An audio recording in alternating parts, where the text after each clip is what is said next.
السلام عليكم ورحمة الله وبركاته. الحمد لله والصلاة والسلام على رسول الله وعلى آله وصحبه أجمعين. அன்பார்ந்த சகோதரர்களே சகோதரிகளே மாணவர்களே, நம்முடைய வகுப்பான உசூல் சலாத்தா 3 அடிப்படைகள். சென்ற வகுப்பில் நம்ம நிறைய இபாதத்துகளை பற்றி பார்த்தோம். அந்த இபாதத்துகள் எவ்வாறு இபாதத்தாக கருதப்படுகின்றது அப்படின்னு சொல்லி பார்த்தோம்.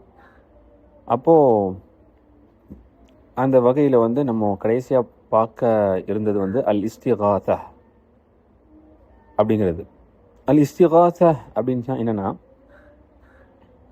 அது அல்லாஹ்விடத்தில் கஷ்ட நேரத்தில் உதவி தேடுதல்.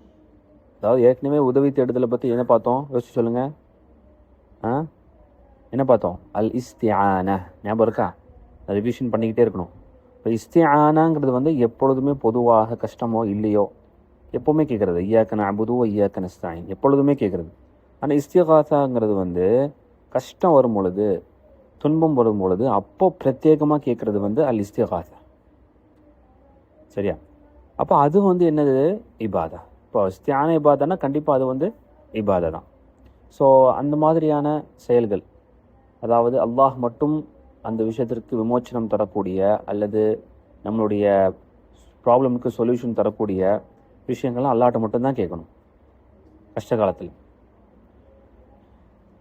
மற்ற மனிதர்கள் அவர்களுக்கு சக்தி இருந்தால், அதனை செய்யக்கூடிய சக்தி இருந்தால் அவரிடத்தில் கேட்பது அனுமதி உண்டு.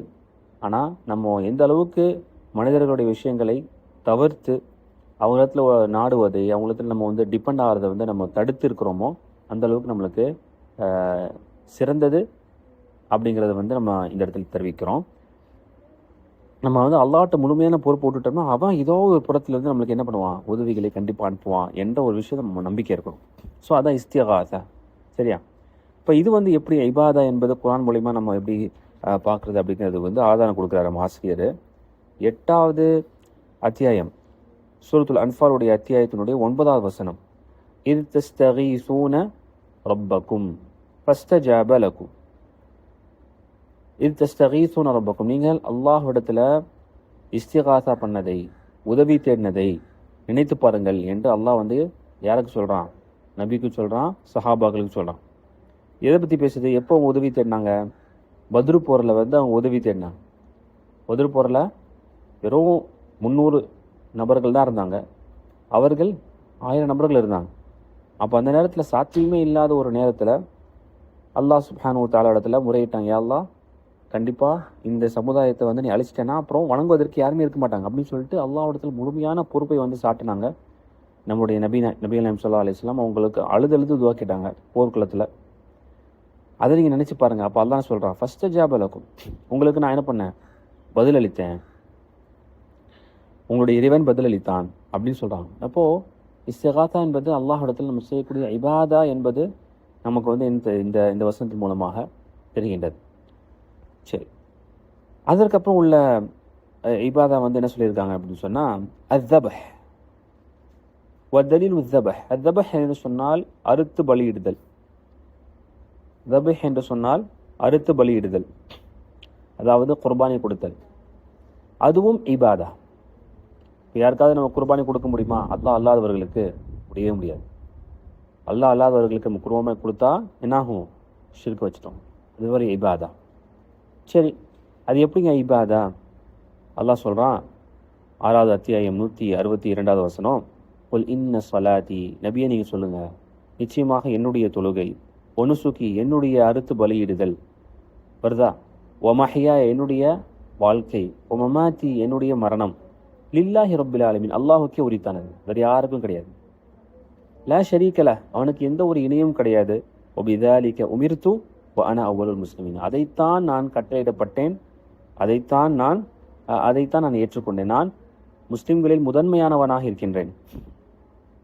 அப்போ அல்லாஹ் சுப்ஹானஹு வ தஆலா இங்கே என்ன சொல்கிறான்? நபியை சொல்கிறான், நபியை நீங்கள் சொல்லுங்கள், நபியை நீங்கள் சொல்லுங்கள் என்று அல்லாஹ் சுப்ஹானஹு வ தஆலா சொல்கிறான். அப்போ அதாவது அல்லாஹ்விடத்தில் தான் அந்த அறுத்து பலியிடுதல் அவனுக்கு மட்டும்தான் உரித்தானது.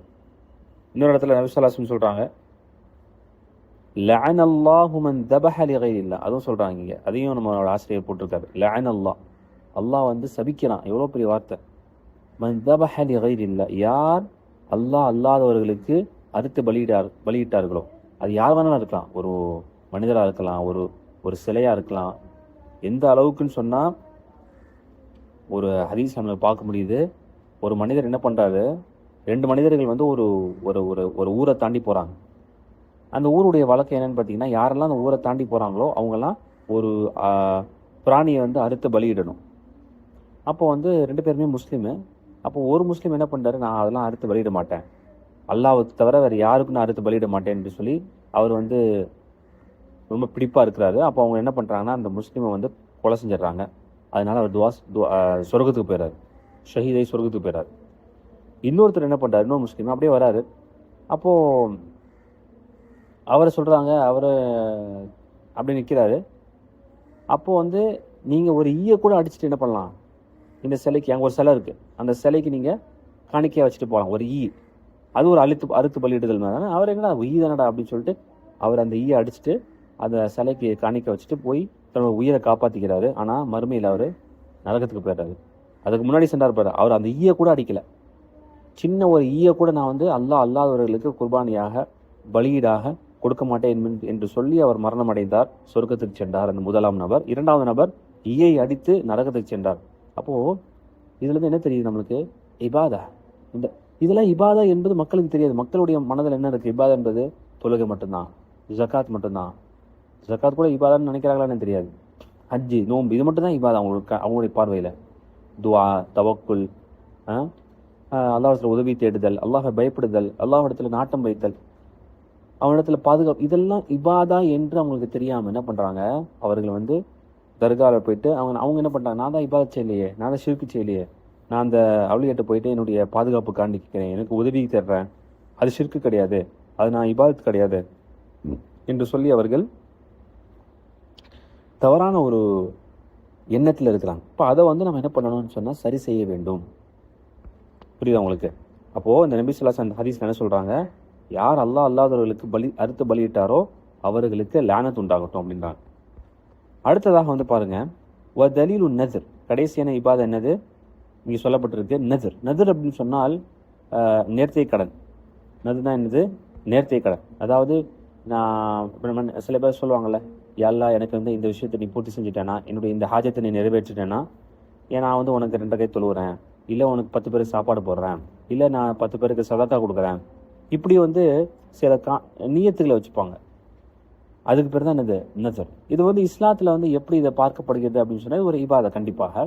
ஆனால் இந்த இபாதா வந்து என்னன்னு சொன்னால் வரவேற்க தகாத ஒரு இபாதா. அதாவது நீங்கள் வந்து ஹராம்னு சொல்ல முடியாது. இந்த இபாதா பண்ணுவதற்கு அனுமதி உண்டு, ஆனால் இது வந்து இஸ்லாம் வரவேற்கலை.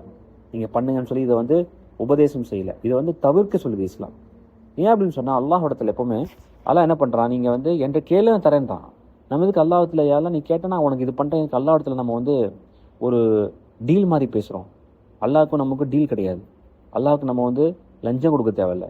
அதனால் இந்த மாதிரியான விஷயங்களை அவாய்ட் பண்ணுறது நல்லது. ஆனால் ஒரு வேளை நீங்கள் நேர்த்தை கடன் வச்சிட்டீங்க அப்படின்னு சொன்னால் தவறு இல்லை.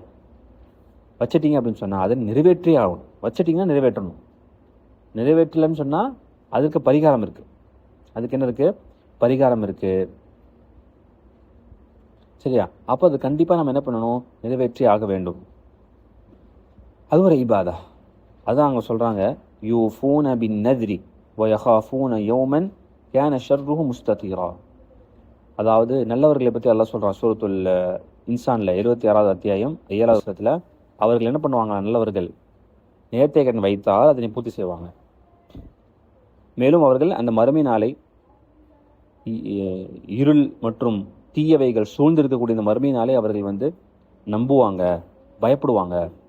அப்போ இந்த இடத்துல நம்மளுக்கு தேவையான விஷயம் என்ன, காணிக்கை அவர்கள் வைத்தார், அதாவது நேர்த்தி கடனை அவங்க செஞ்சாங்கன்னா அதனை பூர்த்தி செய்வாங்க என்பதை அல்லாஹ் சுப்ஹானஹு வ தஆலா சொன்னாங்க. அப்போ அதை தவிர்த்து கொள்வது நல்லது, ஆனால் செஞ்சிட்டிங்கன்னா பூர்த்தி செஞ்சுருங்க. அது ஒரு இபாதா. வேற யாருக்கும் நீங்கள் நேர்த்தி கடன் வைக்காதீங்க, அல்லாதவர்களுக்கு அப்படின்னு சொல்லி நீங்கள் சொல்கிறாங்க. ஸோ இதான் நம்முடைய வகுப்பாக இருக்கின்றது.